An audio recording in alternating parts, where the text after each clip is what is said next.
These are the major, in my mind, indictments of the so-called lines of Seth view, although it's held by many. But here's the thing that may surprise you. There's also post-flood events in the Old Testament and prophetic issues that you will be blind to if you adhere to the line of Seth view. Let's explore some of these. But more important is that there is a grammatical antithesis between the sons of God, daughters of men. You see the structure is clear. In fact, in Psalm 82, it says, "Ye are gods, and all of you are children of the Most High, but ye shall die like men and fall like one of the princes." These antithesis shows up in the Old Testament. What's going on, guys? Welcome back to another video. And in today's video, we are doing part 2 of Chuck Missler's breakdown of Jesus' strange prediction that was given to some of his disciples about his second coming, and what the times of that era will look like, which, I feel like we're living closely to that time frame right now, and possibly be able to see some of that transpire, if not all of it, within our generation. So with that being said, let's hop back into this amazing study that we are doing with Chuck Missler, guys. Peter, 1 Peter 3 also has a reference to keep it moving. I'll just take the one in 2 Peter.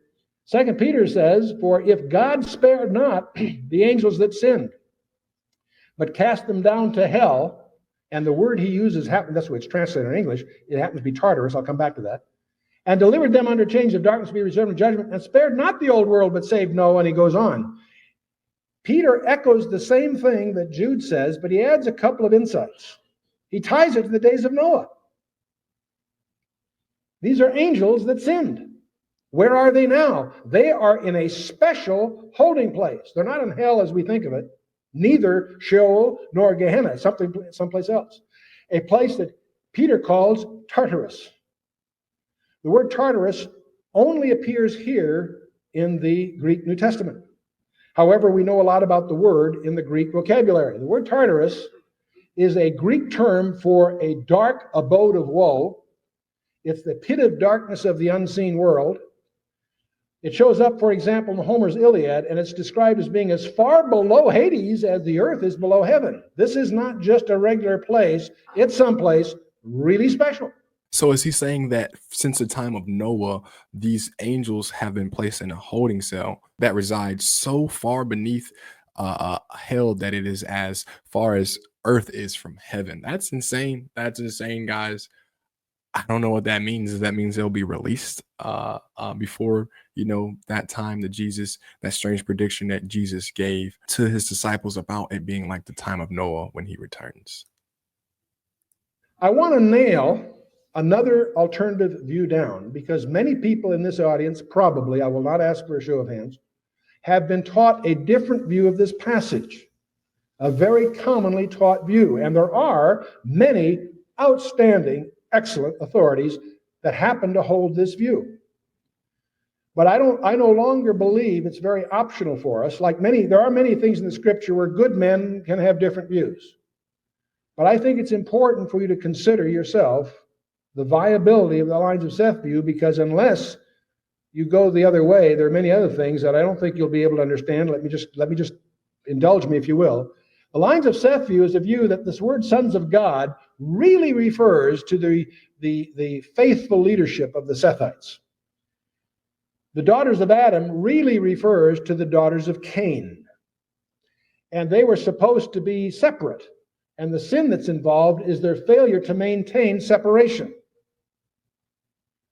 There is no really good answers to what the term Nephilim means by this view. That's sort of, frankly, that doesn't have a good response. But that's not elaborated, but that's the essence of the Sethite view, that the sons of God really refers to the good guys, the leadership of the good guys, and they were supposed to stay separate from the Canaanites, but they married the Cainites, the daughters of Cain, and they married and had offspring. Well, there's some problems with this. The text itself, the sons of God, is never used of believers in the Old Testament. People who impute that view are misapplying New Testament passages. And by the way, Seth was not God and Cain was not Adam. And I'm not being cute here. I'm saying that's what, in effect, they're imputing to the text. And by the way, there's no mention of the daughters of Elohim. So you got some problems. But more important is that there is a grammatical antithesis between the sons of God, daughters of men. You see, the structure is clear. In fact, in Psalm 82, it says, ye are gods, and all of you are children of the Most High, but ye shall die like men and fall like one of the princes. These antithesis shows up in the Old Testament several places. Also, the line of Seth infers that there's a separation they are supposed to keep, but that's a fallacy because the lines of nations didn't get separated until Genesis 11. We're talking about Genesis 6. This concept of separation was imposed upon Isaac and following, not beforehand. There's no textual basis for that. And by the way, Ishmael was not told to be separate. Don't assume the Arabs today are descendants of Ishmael. We can't prove it. Why? Because Ishmael never kept separate. Small point, but I just thought if there are any Muslims here, I want to have something to offend everyone. I don't want to play favorites. But furthermore, Genesis 6, verse 12 indicts this view because it says all flesh is corrupted. It doesn't say that one particular group was the problem. The line of Seth also implies that, or infers that the line of Seth was godly. Only Enoch and Noah's 8 were spared of the flood. There aren't any godly people there, except those 9. Also, the text says that the sons of God took wives of all whom they chose. You don't get the impression it was a participative choice. You get the impression they took wives. It doesn't sound like they're too godly in terms of that may be pushing something. Why did the Sethites, if they're so godly, perish in the flood? That's probably the real nail in that coffin. And by the way, Enosh, who was Seth's son, is the one that initiated defiance of God. Most people don't know this because there's a mistranslation in most of our Bibles. So it would have been in Genesis 4:25 for that. It doesn't say then man began to call upon the name of the Lord as the English would render it. It really says then man began to profane the name of the Lord in the Targum of Onkelos, the Targum of Jonathan, Kimshi, Rashi, other Jewish, also Christian Jerome, Maimonides in the 12th century.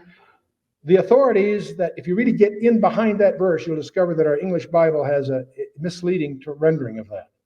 That in the days of Enosh is when apostasy began. And so it's a small point, but it does cloud the idea that the lines of Seth were good guys. The daughters of Cain, the implication of the Cainites were bad guys. Well, first of all, there's no basis for a subset of the daughters of Adam. That's conjecture. The Cainites were not necessarily godless. If you study Cain's genealogy, following Cain in Genesis chapter 4, you'll discover in verse 18, many of his descendants had the name of God in their names. We don't know, but if you're going to draw a conjecture, it's more likely that even though he was guilty of that sin with Abel, that he repented and he tried to raise his family God-fearing.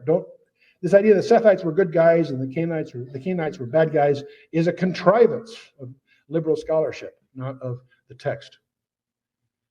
And by the way, were the daughters of Seth so unattractive? I don't quite understand. Yeah, I see what he's saying there. That makes sense. But the other issue is these unnatural offspring as a result of the union.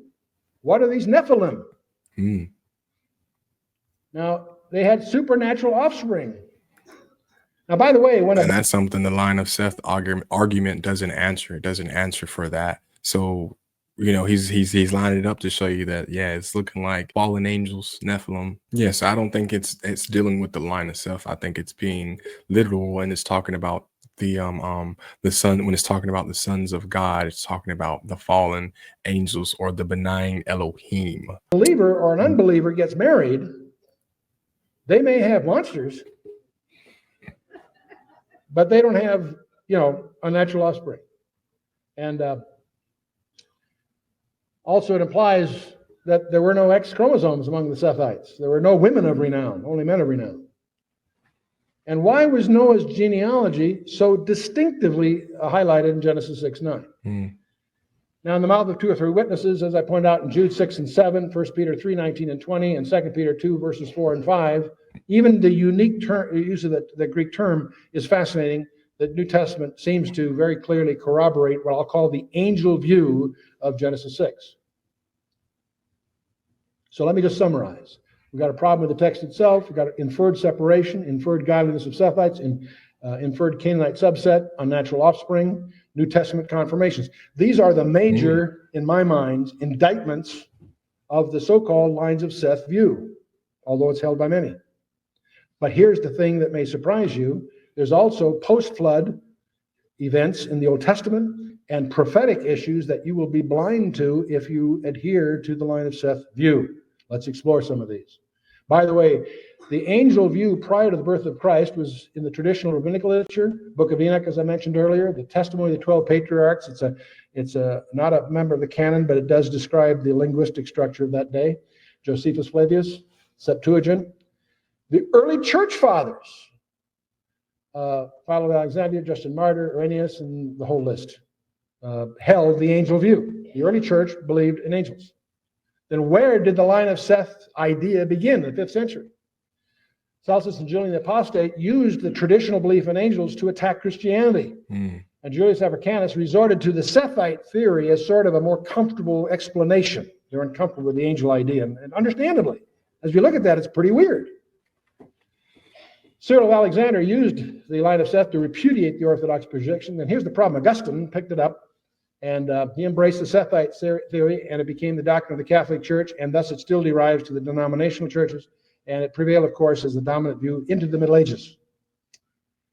Modern scholarship, and I just picked a few, Pember, DeHaan, McIntosh, Dillich, Gabelin, Arthur Pink, Donald Great Barnhouse, Henry Morris, Merrill Unger, Arnold Fruchtenbaum, of course, Hal Lindsey and Chuck Smith as more recent well-known examples, are angel view people. If you've read Henry Morris's definitive commentary on the Book of Genesis, he, of course, goes into all this for us. Wow.